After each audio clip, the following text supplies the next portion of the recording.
Indian cricket ഓരോ സീസണിലും പുതിയ അത്ഭുത ബാലന്മാർ ഉദിച്ച് ഉയരാറുണ്ട്.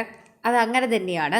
എന്നാൽ അവർക്കിടയിൽ തൻ്റെ സ്ഥാനം ഉറപ്പിച്ചു നിർത്തുന്ന ഒരു തിരക്കിൽ തന്നെയാണ് സഞ്ജു സാംസൺ എന്ന് പറയാം. മലയാളി കരുത്ത് എന്ന് തന്നെ അദ്ദേഹത്തെ വിശേഷിപ്പിക്കാൻ സാധിക്കും. ജ്വലിച്ചു നിൽക്കുകയാണ് അദ്ദേഹത്തിൻ്റെ കരുത്ത് എന്ന് കൂടി നമ്മൾ പറയണം. സഞ്ജുവിൻ്റെ ബാറ്റിംഗ് പാടവത്തെക്കുറിച്ച് മുമ്പ് ആർക്കും സംശയം ഉണ്ടായിരുന്നില്ലെങ്കിലും അദ്ദേഹത്തിൻ്റെ സ്ഥിരത എപ്പോഴും ചോദ്യം ചെയ്യപ്പെട്ടിരുന്നു എന്നത് സത്യമാണ്.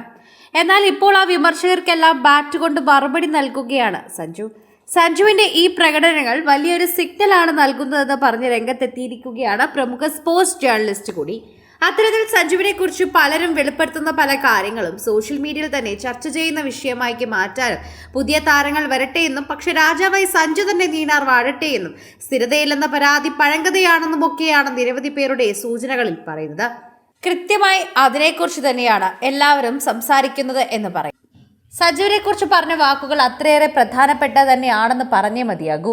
ഓരോ തവണയും സഞ്ജുവിനെ കുറിച്ച് ഓരോരുത്തർ പറയുന്നതും വളരെയധികം തന്നെ നമുക്ക് മനസ്സിലാക്കാൻ പറ്റുന്ന ഒരു കാര്യം കൂടിയാണ്.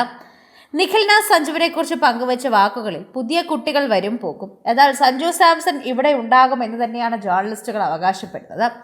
സഞ്ജുവിന്റെ ആവനാഴിയിൽ എന്തും മികച്ച ഷോട്ടുകൾ ഉണ്ടായിരുന്നു, പക്ഷെ എല്ലാവരിലും വിരൽ ചൂണ്ടിയിരുന്നത് അദ്ദേഹത്തിന്റെ സ്ഥിരതയില്ലായ്മയിലേക്കാണ്. എന്നാൽ എങ്ങനെ വലിയ ഇന്നിംഗ്സുകൾ കളിക്കണമെന്ന് സഞ്ജു ഇപ്പോൾ പഠിച്ചു കഴിഞ്ഞു. കഴിഞ്ഞ T20 ലോകകപ്പിലെ പ്രകടനങ്ങൾ ഭാഗ്യമാണെന്ന് പറഞ്ഞവർക്കുള്ള മറുപടിയാണ് ഈ IPL സെഞ്ചുറികൾ. കഴിഞ്ഞ T20 ലോകകപ്പിലെ പ്രകടനങ്ങൾ ഭാഗ്യമാണെന്ന് പറഞ്ഞവർക്കുള്ള തീർച്ചയായിട്ടുള്ള മറുപടികൾ ഇതിനോടകം തന്നെ വന്നു കഴിഞ്ഞു. കഴിഞ്ഞ T20 ലോകകപ്പിൽ ഇന്ത്യൻ ബാറ്റിംഗ് ഓർഡറിൽ നിർണായക സാന്നിധ്യമായിരുന്നു സഞ്ജു. സമ്മർദ്ദങ്ങളിൽ പതറാതെ ബാറ്റ് വീശി അദ്ദേഹം അങ്ങനെ തന്നെ മുന്നോട്ട് പോയി. ഇന്ത്യയുടെ കിരീട നേട്ടത്തിൽ വലിയ പങ്ക് വഹിച്ചു. ടീമിലെ ഓരോ ബാറ്റ്സ്മാൻമാരെയും കൃത്യമായ ഇടവേളകളിൽ കൂടാരം കയറിയപ്പോൾ ഡു ഓർ ഡൈ ഘട്ടത്തിലൂടെ കടന്നുപോയ വെസ്റ്റ് ഇൻഡീസിനെതിരായ മത്സരത്തിൽ 97 റൺസ് എടുത്ത് ടീമിലെ സെമിയിലേക്ക് നയിച്ച പ്രകടനം സഞ്ജുവിന്റെ കരിയറിലെ തന്നെ മികച്ച ഇന്നിംഗ്സുകളിൽ ഒന്നാണ്. മാത്രമല്ല സെമിയിലും ഫൈനലിലും നേടിയ 89 റൺസ് ഇന്ത്യ രണ്ടാമതും കൂടി ക്രിക്കറ്റിലെ ലോക ചാമ്പ്യന്മാരായതിൽ എത്രമാത്രം പ്രധാനപ്പെട്ടതാണെന്ന് കൂടി വിളിച്ചോതുന്നുണ്ട്. അത് സഞ്ജു നേടിയ നിർണായക റൺ റേറ്റും അത് റൺസും തന്നെയാണ്. അത് ഭാഗ്യം കൊണ്ട് എന്ന് പറഞ്ഞവർ നിരവധി പേർ അദ്ദേഹത്തിന്റെ ഹേറ്റേഴ്സ് തന്നെയാണ്. ഏറ്റവും കൂടുതൽ അവരുടെ വിമർശനം തന്നെയാണ് സഞ്ജുവിനെ ഇതുവരെ എത്തിച്ചതെന്ന് നമുക്ക് നിർണായകമായി പറയാൻ സാധിക്കും. സഞ്ജുവിൻ്റെ കരിയറിലെ തന്നെ ഏറ്റവും മികച്ച പോയിന്റ് നിൽക്കുന്ന ഒരു കാലത്ത് ഇത്തരത്തിൽ അദ്ദേഹത്തിനെ കുറിച്ച് വിമർശിക്കാൻ ഒരുപാട് പേര് നിലനിൽക്കുന്നുണ്ട് എന്ന് പറഞ്ഞേ മതിയാകൂ. ഓരോ തവണയും പ്രേക്ഷകർ ആ ഒരു വാർത്തയെക്കുറിച്ച് പ്രതികരിക്കുന്നതും ഇത്തരത്തിൽ തന്നെയാണ് എന്ന് നമുക്ക് പറയാൻ സാധിക്കും.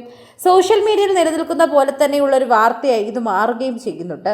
പ്രേക്ഷകർക്ക് അത് മനസ്സിലാവുകയും ചെയ്യുന്നുണ്ട്. ആരാധകരുടെ പ്രീതി വളരെയധികം മനസ്സിലാക്കുന്ന ഒരു വാർത്തയായി ഇത് മാറുകയും സഞ്ജുവിൻ്റെ പ്രീതിയെക്കുറിച്ച് പറയുമ്പോൾ അതിനിരട്ടി പ്രേക്ഷക സ്വീകാര്യത ലഭിക്കുകയും ചെയ്യുന്നു.